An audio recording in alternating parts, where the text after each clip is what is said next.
video is going to focus on specific techniques of persuasion.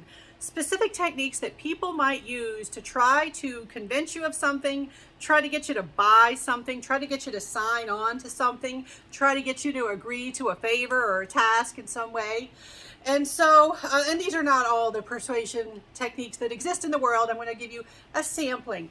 Before we begin, one thing we should address is that people in general, they like to be perceived as reliable, like you can depend on them, committed, consistent, or even if they're not. And another thing that's going to be relevant is we have this thing in human behavior called the norm of reciprocity.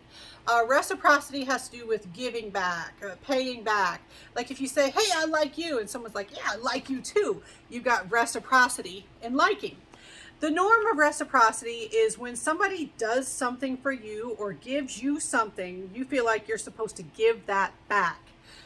All right. And so this norm of reciprocity, it can explain multiple things. Like, for example, a lot of companies will give out free gifts. They can give out free address labels, free stickers, free stress balls, free fidget toys, all sorts of things. I mean, you can think of free gifts you've gotten from companies at some point in your life. Something you have lying around that has a company logo, and it's like, well, it's not like I was a big fan of that company. They gave it to me for free, and I kept it. Why do they do that? Why do they give you junk? Why do they give you trinkets? Well, we actually know that when they do that, you kind of feel like you owe them. So like, they gave me something free. I feel like I owe them something back. They gave me something nice. All right. And we know that that's not logical. But remember, as human beings, we don't often use our logic. We like our intuition, which is quick and sometimes irrational, illogical. So when you get a freebie of some sort, you get that little extra thing, a free sample. Ever been to Costco? All right, I don't know what you have in your area. In my area, we got the big warehouse store, Costco. Man, I love their free samples. My son really loves the free samples. You know, he's a growing pre-adolescent. He's hungry all the time. And, you know, he loves the free samples because he gets some snacks. But it always happens. It's very common. You get the free sample and you feel like, well, I need to buy the product now. They gave me something for free. I should try this product. People are more likely, in many cases, to try a new unknown product if they get a free sample of it. Part of that is from the norm of reciprocity.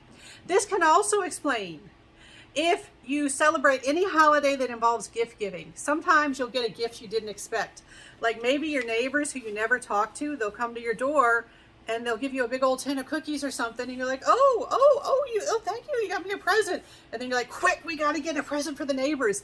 We have to give them a present too. It's the norm of reciprocity. You get a gift, you're supposed to give a gift. We feel really bad if they give us a gift and we haven't gotten them one. It also explains why with Christmas cards, a lot of times when you, if you celebrate Christmas, when you get a Christmas card from people that you did not send one to, a lot of times people will feel like, oh, I need to give them one back. We actually have a study that addressed this where people received Christmas cards in the mail from people they didn't actually know. And it had a return address on it. Guess what? A lot of people mailed a Christmas card back to that return address, even though they didn't even know these fictitious people.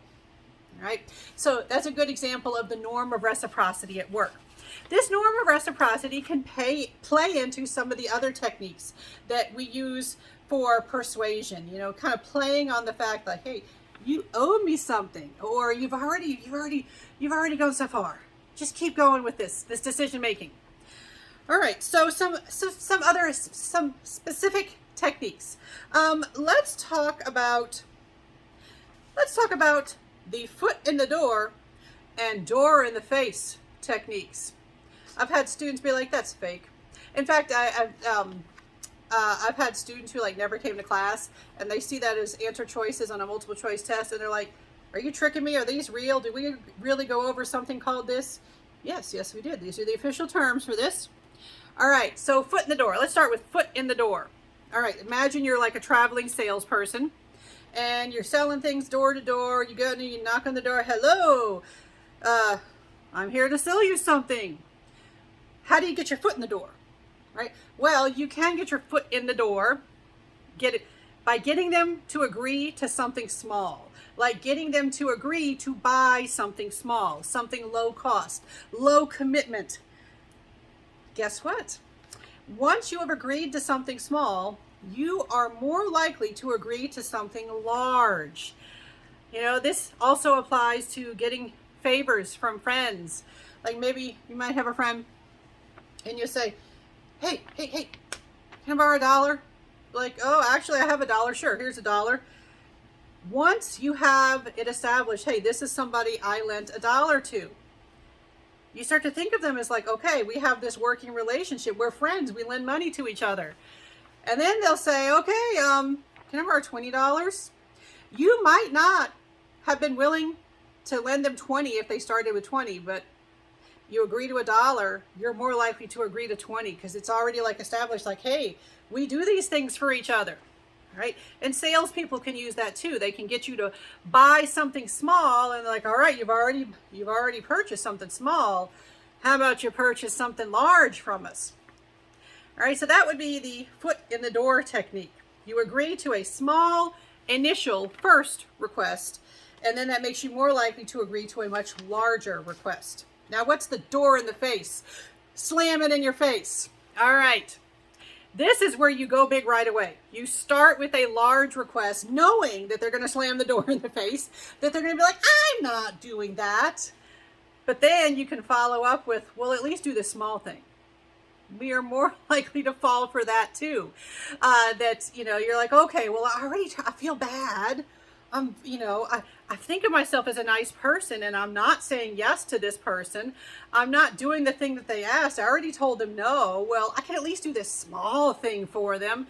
So you're more likely to agree to the small thing. So compliance is gained first by making a large request, usually refused, pretty much expected to be refused. And then you follow it up with a smaller request. Hey, can I borrow $500? No, I don't have, okay, well, can you at least lend me $1? They're like, okay, well, I feel bad. I said no to them. I have $1. I'll give them $1. You might not have been willing to give them $1 at first, but hey, you feel bad. You turned them down. All right, so that would be an example of a door in the face. Now, another technique that we sometimes you see salespeople use is the lowball technique or lowballing. Now, this term, sometimes I'll have students that are like, oh, I've heard of that term. I know what that is. And they often just think of it as like somebody offering you an insulting price in some way. Like maybe you're trying to sell something that you think is worth $1,000 and somebody says, hey, I'll buy it for $500. And you're like, hey, dude, don't lowball me. All right, well, lowballing, that's not quite what it is, or at least in this context, this official use of that term. Lowballing is where you get somebody to agree to something with some kind of enticement, like a special deal, a discount, some freebie, something. And, for example, you're trying to sell a car. And you say, hey, if you buy today, there's $2,000 off, and you get free oil changes for a certain period of time. And the person likes that deal. They're like, all right, this you sold me. I'm going to go ahead and buy the car. And then you get ready to do the paperwork and they go off and they come back from the office and they're like, oh, I'm so sorry. I was just realizing that I misspoke. That offer for the $2,000 discount and the free oil changes, that actually ended just yesterday. It's no longer valid. So, you still want the car, right? Guess what? A lot of people, they'll be like, well, I've already done all this. I've already talked to this person, spent all this time, got myself excited about the car, picture myself driving off in the car. Okay, let's go ahead and do it. And let's just acknowledge, I do have a lot of students, they'll be like, oh, that's stupid. I never fall for that.